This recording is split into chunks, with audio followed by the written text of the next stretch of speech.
How's it going, Grady Nation? Chris Thomas here. Hope you're having a great A kind of day. And my guest on this installment of Grady Nation is Amy Sinha. She is a vocalist, songwriter, voiceover artist, and entrepreneur. And you can reach her in a variety of different ways, including at Amy Sinha, AMYSINHA.com, on Instagram at Amy Sinha Voice, and on YouTube at youtube.com/Miss A Sinha, Sinha. Amy, how are you doing? I'm doing really well. How are you? I am doing excellent. I have the opportunity to talk with you about your interesting life in terms of struggles. I think your early struggles in life help to shape who you are. Can you speak to that a little bit? Yeah, so you're absolutely right. They have shaped who I am. I guess that's the same with everyone. But yeah, so I developed cataracts at the age of 18 months and I had an operation, but they managed to save a little bit of my eyesight, which was I'm blessed with that. So, but I have to wear quite thick glasses since I was about 2 years old. And then when I was four, everyone kept noticing that I was burning my hands and I was scratching myself and I was hurting myself a lot. And that was when I was diagnosed with a rare medical condition called sensory neuropathy type 2, which means I can't feel hot or cold or pain anywhere in my body except in my mouth. So I only knew that I could burnt myself was when obviously you see the blister or see blood or I had an infection. So it was painful in that way. So that was kind of hard. And then, but with that um, diagnosis, it also meant I developed kind of similar symptoms to osteoarthritis, which became quite severe when I was a teenager. And they were a little bit scared that I'd end up in a wheelchair, but I didn't because, well, I just didn't want to be honest with you. So I kind of had to navigate my way around that. And then, but it also meant that it affected my spine, which meant that I stopped growing at 11. So I'm quite short. So as you can imagine, all of that put together, I was quite shy and I had a lot of confidence issues growing up. So you would say that in terms of an outlet or an escape, music and performance really was your avenue where you can find comfort given all the pain that was going on.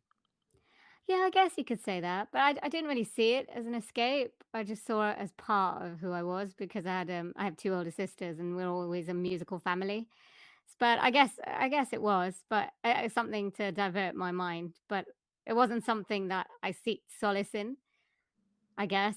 I mean, I think I was more into sci-fis and the supernatural for that kind of escapism. But I did always love music since I can remember.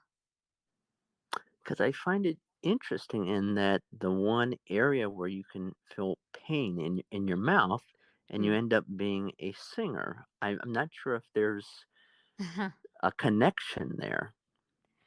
Yeah, I actually didn't think of that. That's the first time you said that. I always associate it with my voice, but yeah, no, you're right. Mm. Now, in terms of music and styles that resonate with you, why is it that classical piano and jazz sparked your interest? I just loved classical music.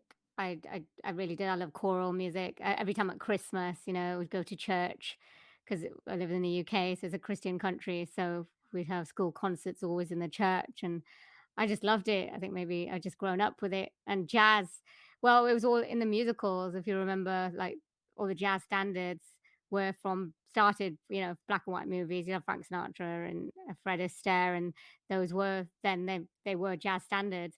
And I loved the complexity of that kind of genre because I guess my mind was all over the place at that particular time. It was very difficult. I was in and out of hospital and I think I just resonated with that style, and it wasn't easy. Like I saw pop music to be. It was complex and it just had so many different layers to it, and the lyrics just had so many different meanings to where you were in a certain place of your life and what mood you were in.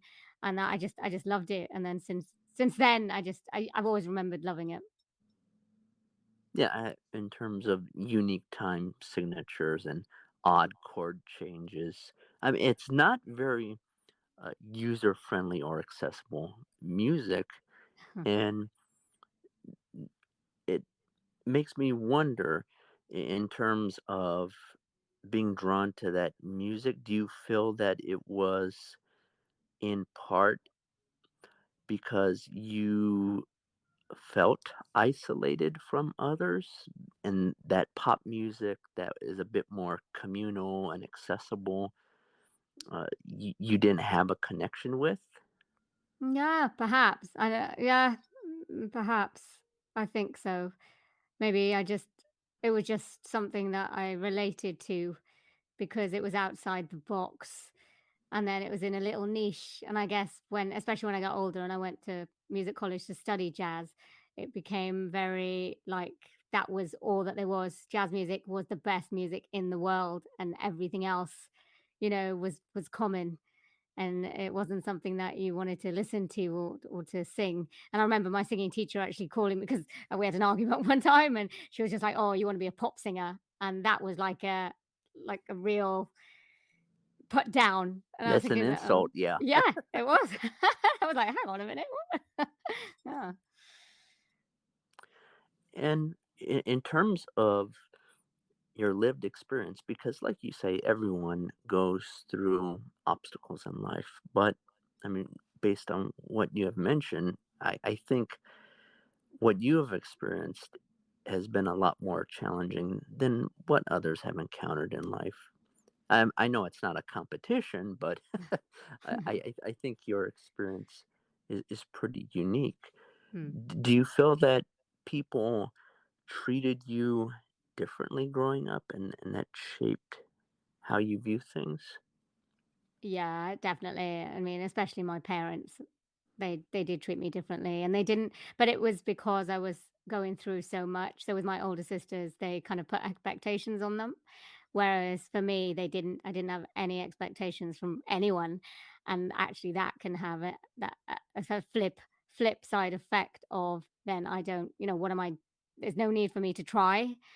So I never really tried that hard in school with academics, and not that I couldn't do it because I used to test myself. And I remember one time I actually studied and I got 100%. And then I was like, well, nobody's actually expecting it. So now I don't need to do any more studying. So everything that I've done after that has kind of been to form myself, and I've pushed myself a lot to achieve things. But then I've also beat myself up when I haven't achieved it, and it's not for anybody else. Nobody else has, had a go at me for anything that I hadn't done well in, but I have. So it's kind of that kind of an aspect to it as well, which is really strange, I guess. Now, you do admit to being shy over the years. Did people try to connect with you, and how did you respond?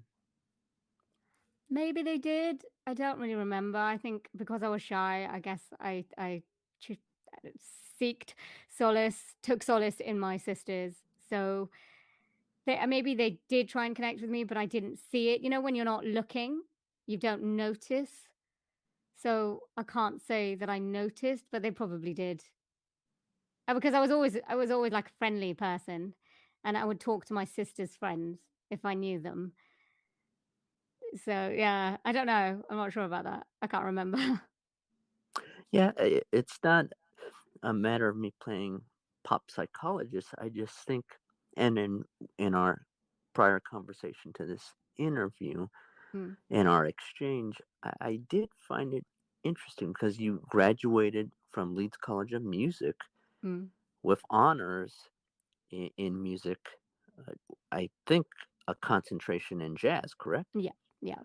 And really, at the heart of music, I feel, especially the performance aspect, since you did release an album, is you are making a connection with people.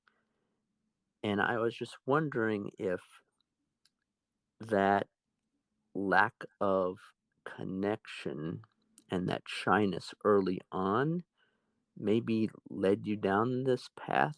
I know you said that you had a musical family, but what was it about music that made you so drawn to it? The performance aspect and wanting to connect with people? I think it did connect me with people because it made me stand out. So I guess even though I was shy over the years, I kind of came out of myself, especially in music college. There was a lot of, it was very male dominated. And I think that experience taught me a lot because there was a lot of sexism in that area. And there's been, moving on past college, there's been a lot of sexism just in in general in that music. And because obviously I was known as a singer, and jazz musicians don't really treat singers as proper musicians. So I guess I'd had to learn how to hold my own and become confident, which took me a long time. It happened step by step. It didn't happen overnight. So I guess with that confidence kind of made me able to connect more to people. That's really maybe what I could think about, that, I wasn't really, because I was shy, as you said, when I was younger. Maybe that's why I wasn't able to find it in my place to write music, write songs. Whereas when I was older, I kind of found that confidence, and I did learn to connect with people from a genuine level, because I'm quite a friendly person and people do like me, just in general. I do draw people to me, and I'm really not sure why, and they kind of open themselves up to me, and I'm like, "Okay, I just met you. You're telling me your life story." So clearly, I kind of like project that kind of an aura that maybe people resonate with, and that's why I connect with people. And maybe I feel that too. So it's kind of a two-way street, so to speak. Definitely. And the fact that your parents didn't necessarily place expectations on you growing up, and yet you ultimately accomplished so much. What do you think was the motivating force behind that? I think it was mine. It was my own. It's for my own self-worth. And my place within society. I mean, society is a lot to do with how we see ourselves, and how, what we make of ourselves. And I think, and we have so much pressure to be at certain places, to do certain things at a certain age, and then when that doesn't happen, we get depressed and we think there's nothing much to our lives. So I think the motivation was my self-worth, and I want to be at a certain place at a certain time. And actually, it's the way that I wanna, act in relationships. I want to be confident. I want to feel like I can contribute to other people's lives. And I think that is my was and still is my main motivation. It's not really for anybody else, it's solely for myself. And in terms of how you had talked about the misogyny in music, Mm.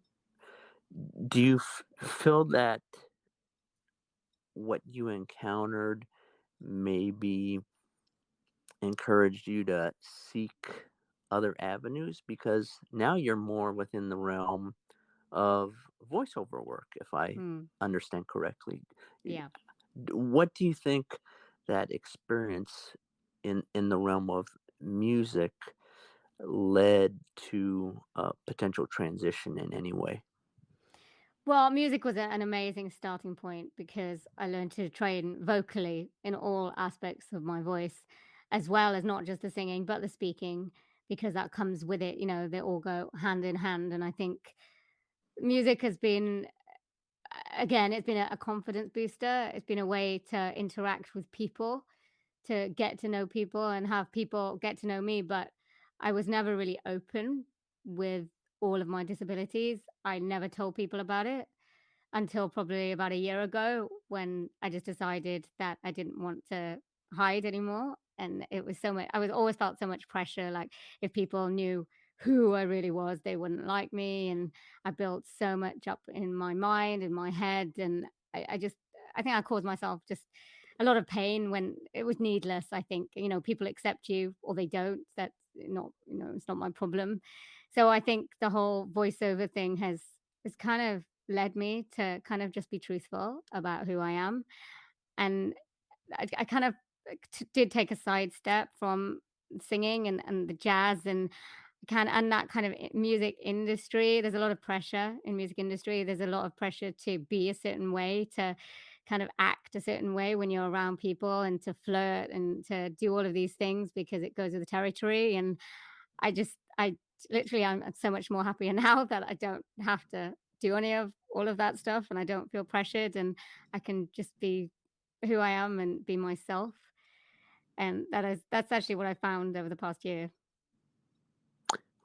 Well, there's a lot to unpack within within that, because I did not know that, throughout your childhood and then moving on to university, that most people were probably not aware of what was happening with you personally, health wise. Mm. Do you think that it was a feeling of embarrassment or shame, or what was going on there? I think it was. It was both. It was embarrassment and shame, and it was embarrassment that I had all of these issues. I couldn't cook. I had to, somebody had to cook for me, or I had to go out to the restaurant because obviously, I just couldn't risk it. I can't risk burning myself or hurting myself. It takes me a long time to heal. I stepped on a plug once, and it went through my big toe, and it literally took a year for it to heal. So I don't put myself in that kind of a risk. And it's an embarrassment that I had arthritis and I kind of had a really bad limp, and I didn't like people seeing that. And you know what? It was an embarrassment to be called disabled. I didn't like that word at all. I did not want to be associated with that term. So there was a lot going inside that I did feel that I just didn't want people to know and to be labeled by. So it's my own, I did it upon myself. Nobody put it on me, so I can't blame anybody, and I think it's just, a learning curve that I've had to go through. Do you think that that deliberate choice to not talk about it contributed to the stress of completing tasks like obtaining a degree, completing an album, trying to find a record label that would do a deal with you? Do you think that you perhaps placed extra weight on your shoulders in terms of things to manage and obstacles to overcome? Yeah, absolutely. I mean, I think if I just told people what I was going through, it probably would have gone easier for me and people would have helped me, but because I didn't, I was never good at asking for help because I've had help my entire life. So I just didn't like acknowledging that I needed help. I thought I could do it myself, which is completely and totally misguided, I think, because if you need help, you should really ask for it, because that's when you suffer needlessly, really, because there are people that can help you, and the majority of people, like, understand. You just give them a chance. So I was kind of deciding on their behalf how they would react and how they would feel without letting them make the decision for themselves, and I think that was my biggest mistake. So it sounds like you were taking the approach of rugged individualism. You can do a lot of it on your own, but were there others outside of your family that served as a support system, or do you still find yourself isolated to a certain degree? No, I had an amazing group of friends since I was 16, so they have always supported me. And the funny thing is that I never had to ask for help; they would just give it. So, and even now, I sometimes I ask for help, and they like it when I ask for help. But they're just such an amazing group of people that they will read my mind, so to speak, and just give it to me, like kind of like provide what I need. And I'm just so used to people being so intuitive and so empathic that it's kind of strange when I meet people who are not. And that's kind of get a little bit frustrated when people are not. They don't listen, I guess, or they're not thoughtful. because I'm just so used to everybody around me being thoughtful. And that kind of perspective maybe is maybe judging other people, but it's hard to not, you know, expect thoughtfulness from people, because if I say what I'm going through, and I've had this, so I say what I'm going through and what I need, and then people just don't give it, or they just don't, they just can't give it because they're just not in that place to offer it. So, but I do have an amazing support system, so I'm very grateful for that. I'm happy to hear that because, you know, a potential scenario where someone feels entirely isolated, given everything that is going on in the world, it would be a rough road ahead. But Yeah. it sounds like you have a nice support system and a core group that's willing to assist you and you assist them. Now, the one thing that also stood out in your answer was talking about how you in the last year wanted to be true to yourself and be open about your life story, your backstory. Hmm. And the thing with voiceover work, and certainly you are more often than not doing reads for companies in your own voice, Hmm. but also some voiceover work has an element of acting and performance, and you're adopting a role and you're being someone that you're not. And I find that to be a potential juxtaposition. Do you feel the same way, or maybe am I misreading things? Because it feels like voiceover work allows you the avenue to still play a character and not necessarily be your true self. Yeah, you could say that, but I think that I'm being my true self in the fact that I am different kind of characters and different voices, and I love animations. I do children's voices. And I think the thing with the singing, I think I wasn't able to kind of put out there all of me because I was just stuck in a certain genre, and it was very restrictive. So it was just a lot of pressure. You're a jazz singer, you know, this is who you are. So that was who I was to most of the time. But with the voiceovers, I feel like I can be anybody that I want to be because I go for the auditions. I choose what I want to do. I choose the types of voices that I want to play. I choose the script. So, in one way, it's freeing in that I can just kind of play around and not limit myself to what I'm capable of.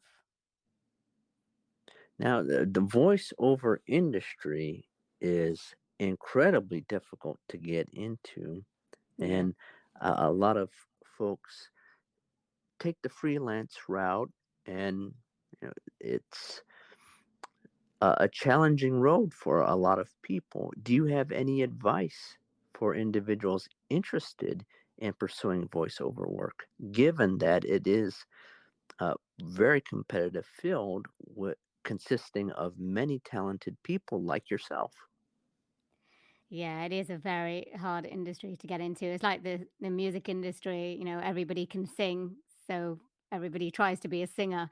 And I think the one piece of advice I would give is maybe to kind of study a little bit on how to use the voice. I think people take it for granted speaking. They think everyone can speak, and people don't see it as a real career. I have found over the past year, they they take it for granted that speaking just in general and then when you speak into a microphone is different. So it's like when I was doing my album or when I was in the recording studio, when you record, you listen back to every little thing that you do, and you are so critical of yourself. So, listening back to your voice, you do, even your speaking voice, you do exactly the same thing.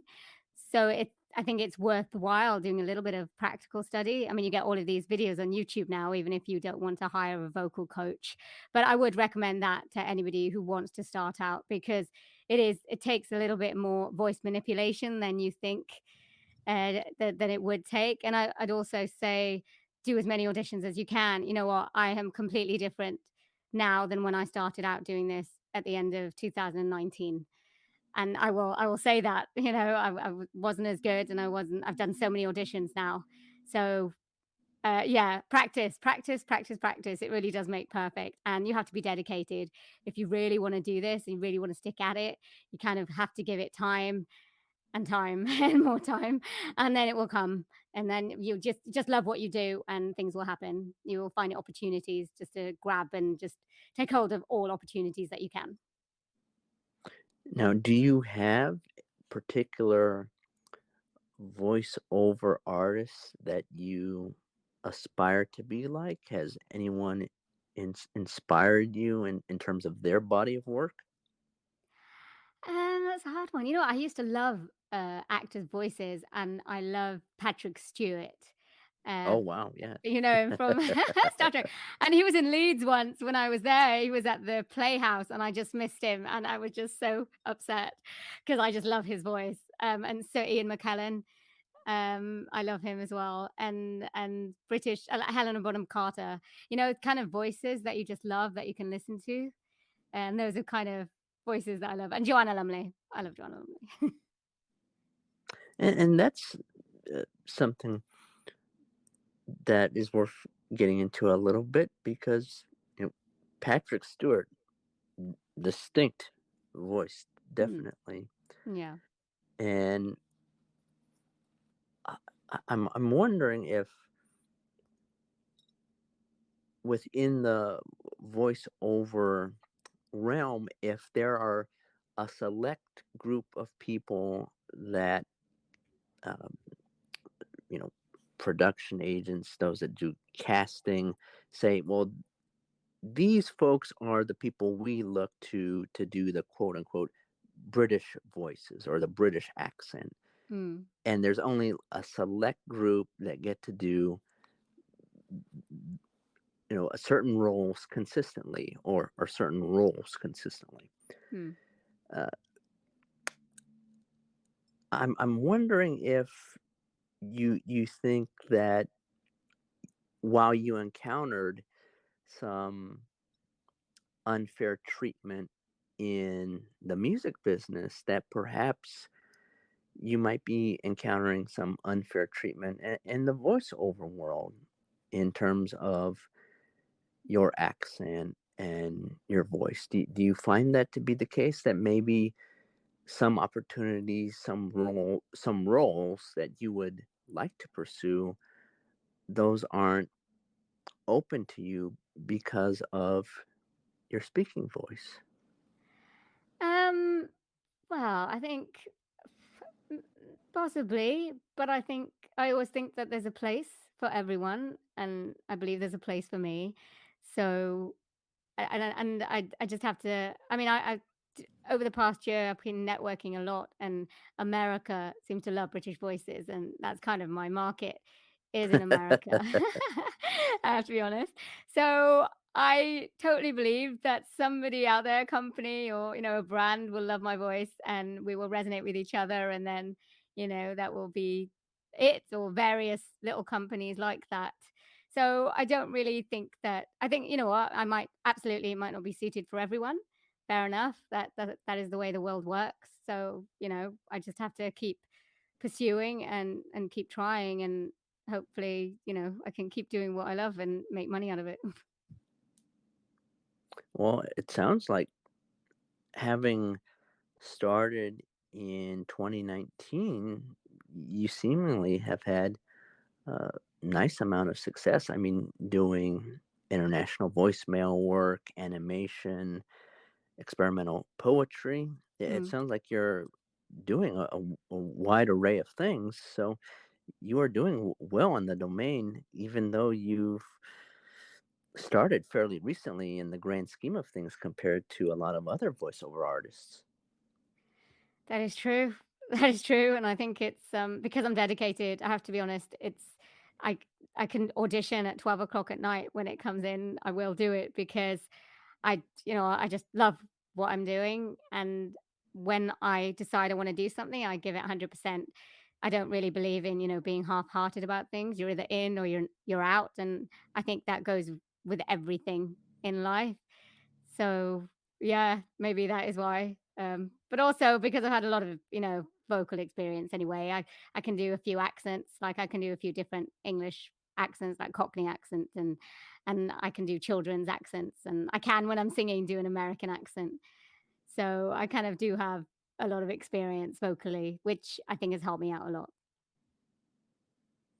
You're tempting me here because I've interacted with many voiceover artists through the years, and they always say, don't pull the string. Almost like how, a kid pulls the string of a talking doll. Mm. So you want the doll to speak, and I'm very tempted to have you do the Cockney accent, do the children's voice, but I don't want to pull the string. I don't want to make you do the voices. So you're tempting me, but I won't ask out of respect to you. Now, Oh. do you have a recording set up in your residence? How is it that you're able to be so proactive in seeking gigs? Yeah, no, I did. When I decided to do it, as I said, I go all in. So I bought a proper podcast microphone, and I kind of put a setup because it has to be kind of a soundproof and dry area to get the right sound. And I bought the right equipment. And to be honest with you, it was hard at the beginning because to join agencies, they require you to have 1 year's paid experience. So it's kind of like what comes first, chicken or the egg kind of thing. So I did go in a way that a lot of voiceover artists don't like because I don't, well, it is a lot. So it was a pay to audition site. So that's why I had so many auditions. But for me, it has helped me out a lot because it has given me that experience where I've been auditioning for different scripts. So you have to use different voices, different tones, different everything, which I think I've really kind of accelerated in. Just a lot of practice, as I always say, I was saying before. So yeah, and sorry, I forgot your question now. Oh, it's just a matter of your setup in your home. Right. Yes. Sorry. That is a setup. Yeah. So But no, but I that's what mean, I you did. touched on something within your answer that I found interesting is the paying to audition and how that within the voiceover industry, as you say, is looked down upon. And Mm, again, there's a continuity over the years in that, when you were going to university, you had a teacher say, "Well, you're going to be a pop singer," and there's a stigma to that.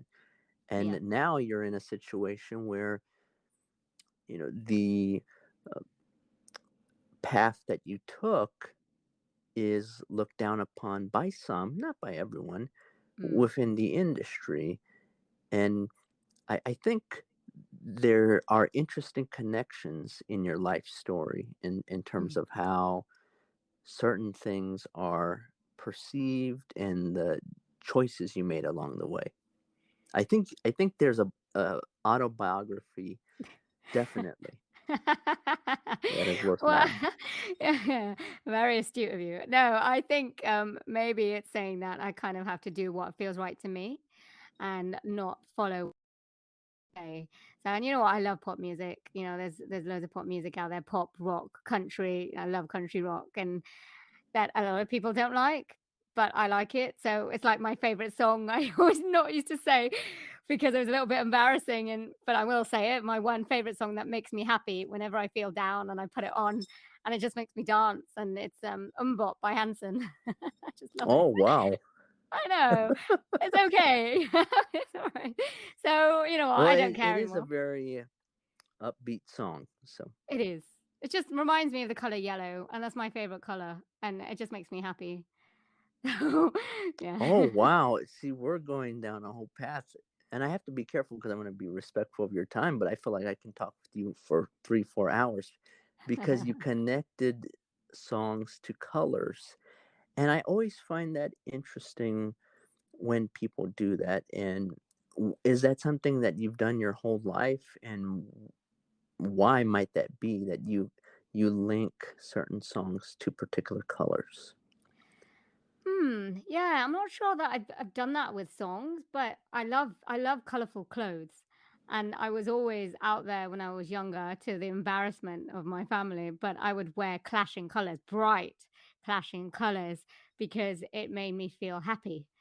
I love bright colors. I mean, don't get me wrong, I love dark, I love dark colors, but I love coordination and matching colors.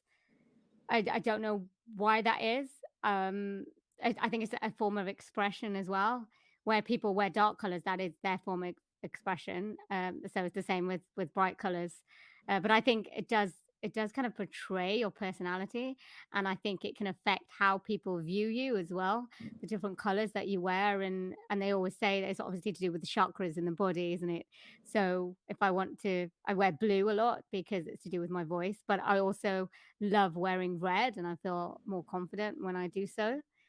So I think it's more of the color that I associate with things rather than things with the color.